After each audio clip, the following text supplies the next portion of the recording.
I'm Fernando Bernal. I'm a certified functional medicine practitioner and a doctor of Oriental medicine.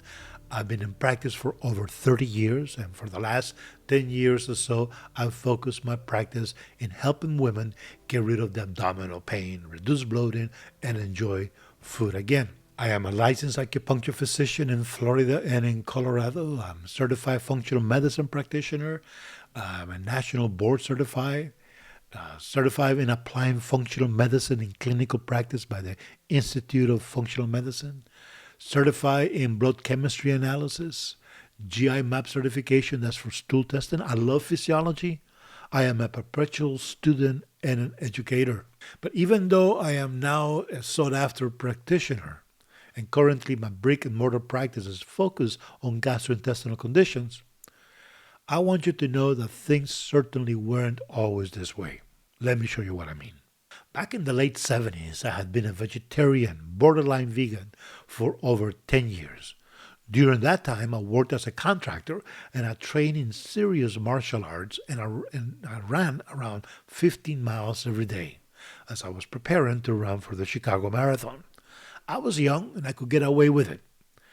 At some point, I noticed that my injuries sustained during training or during construction work were not healing as quickly as they should have. And I did not know at that time that I was already setting the stage for problems to come. Keep this in mind because I'll address that later. I decided that a vegan vegetarian diet may not be providing the necessary nutrients and protein to heal my injuries, so I decided to return to eating meat.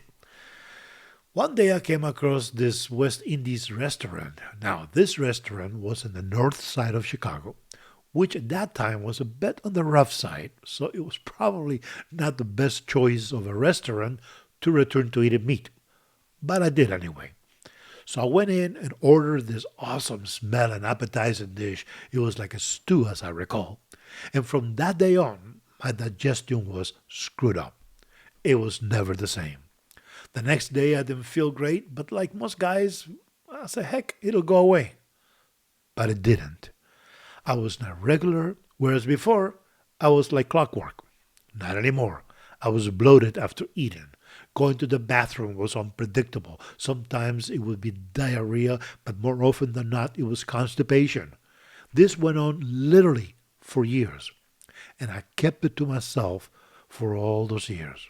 I try everything, like you, I try everything.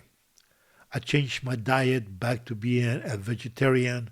I try every laxative that you can find. I try colon cleanses, the so-called master cleanse where you drink all this water with salt and pepper and maple syrup. Well, that drove my blood pressure sky high. So someone told me that massaging my abdomen clockwise will help. Nothing worked. I remember the moment when it all fell apart. It was during a Thanksgiving dinner and I could not eat. I was bloated within minutes of starting to eat. I had to excuse myself. I had become chronically constipated. My doctor prescribed more laxatives, more fibers.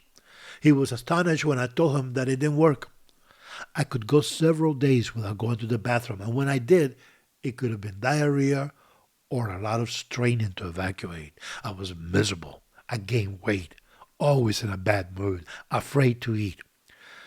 I should have bought stock in prune companies. I ate so many of them to keep me somewhat regular.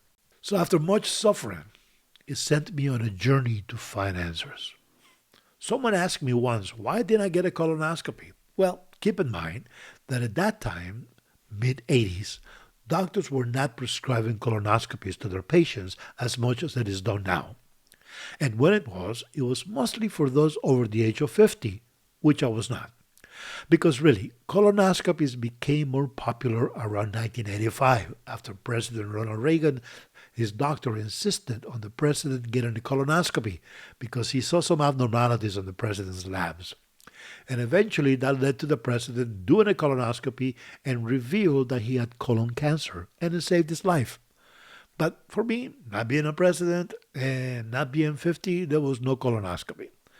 So to find answers, I decided in 1989 to go to medical school. I enrolled in a local university and did my pre-med studies there. And then later I chose to focus on natural medicine. And I enrolled in a Chinese medicine school. After graduation, I started my practice and took a deep look into the GI tract with whatever information I could put my hands on beyond what I'd already had learned while in school. Now, keep in mind, this was before the World Wide Web. There was no YouTube or Google, Facebook, etc. None of that. No one was talking about the gut as we do today. And what you and I are doing right now, where you are seeking help by watching this masterclass, and I'm here to provide it by way of a computer hooked online, wasn't possible in those days. You might remember.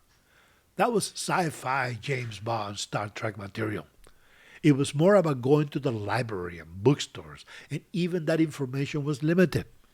And at that time, and even today, the average doctor was not then or even now really aware of the impact the microbiome has on human health.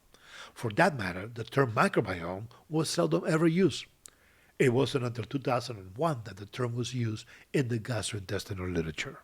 There was no talk about the gut-brain axis or gut-adrenal axis or gut-heart axis. None of that.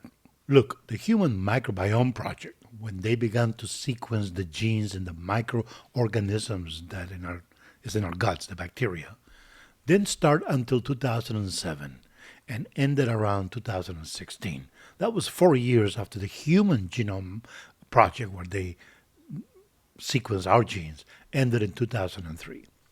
And that Human Microbiome Project provided the first glimpse of the microbial diversity in the human gut and began to consider the possible relationships between some human diseases and the microbiome. But before that, forget it. We've come a long way since then. So after endless frustration, I finally discovered and understood that silent offenders had disrupted my gut microbiome. In my case, which silent offenders? Well, the food that I ate at that restaurant certainly played a role in my digestive symptoms. But that was just a straw that broke the camel's back. The silent offenders had been at play way before that day. Do you remember back when I said that I was already setting up the stage for a problem in the future? And that my injuries from work and martial arts were not healing as they should have? And I'm sharing this with you so that you understand that not all digestive problems arise from what we eat or don't eat. That's why I said earlier it is not your fault. You're not to blame. There are other factors at play. Let me share with you 3 key players that led to my digestive problems and my overall health. These actors were the excessive exercise, the stress of running a construction company, and a poor design vegan diet. And you may ask, why exercise? I thought exercise was good for you. Well, it is, except when it is prolonged and too strenuous. So from the journal Frontiers in Nutrition, the title gives it away. Is there an exercise intensity threshold capable of avoiding the leaky gut? Now, let me read this for you here. While low to moderate intensity is associated with positive effects on the gastrointestinal tract, including mucosa preservation and improved intestinal motility, ischemia and hypoperfusion.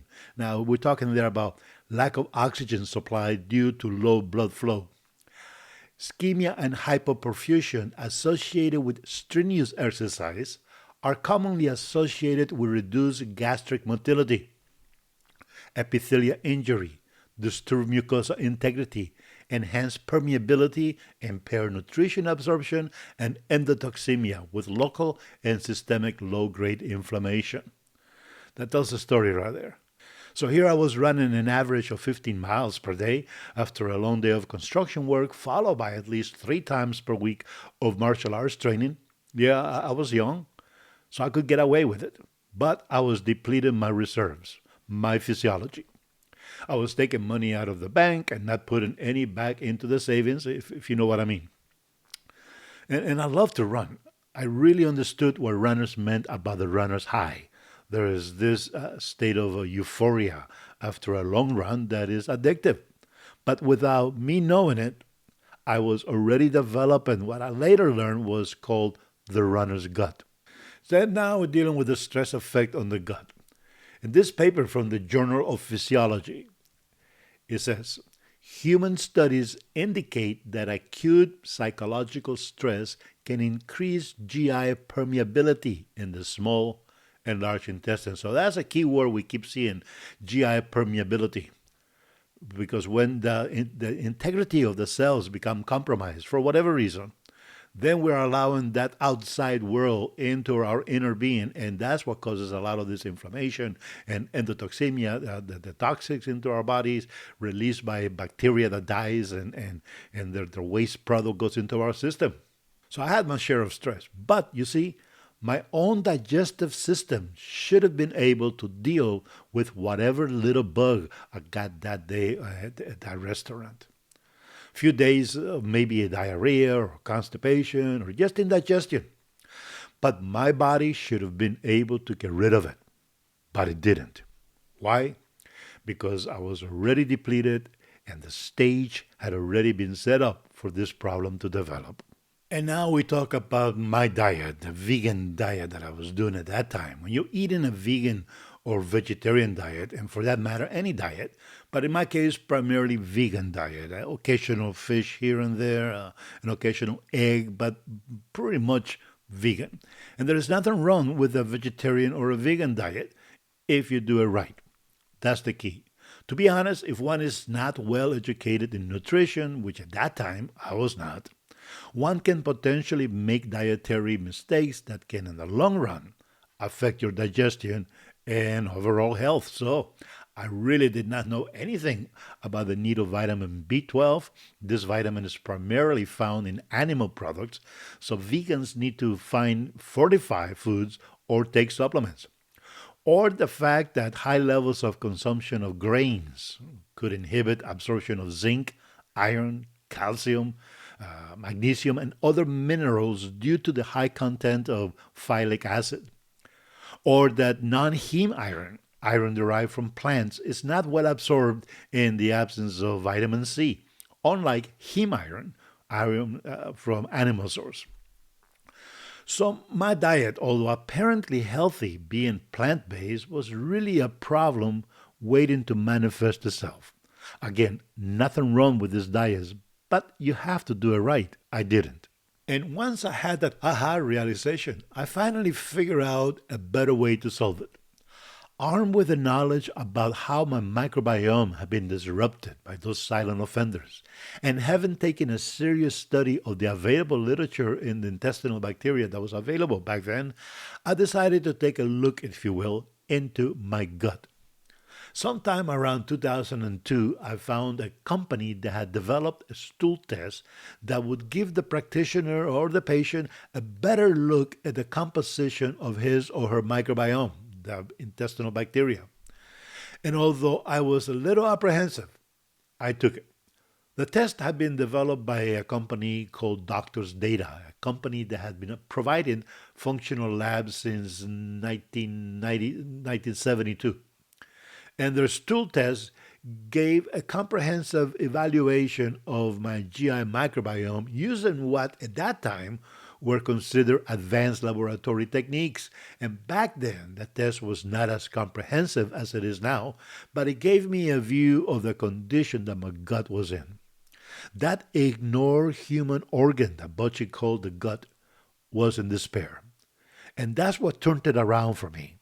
I was no longer guessing. I had quantifiable data of my intestinal environment. And life is a whole lot better now.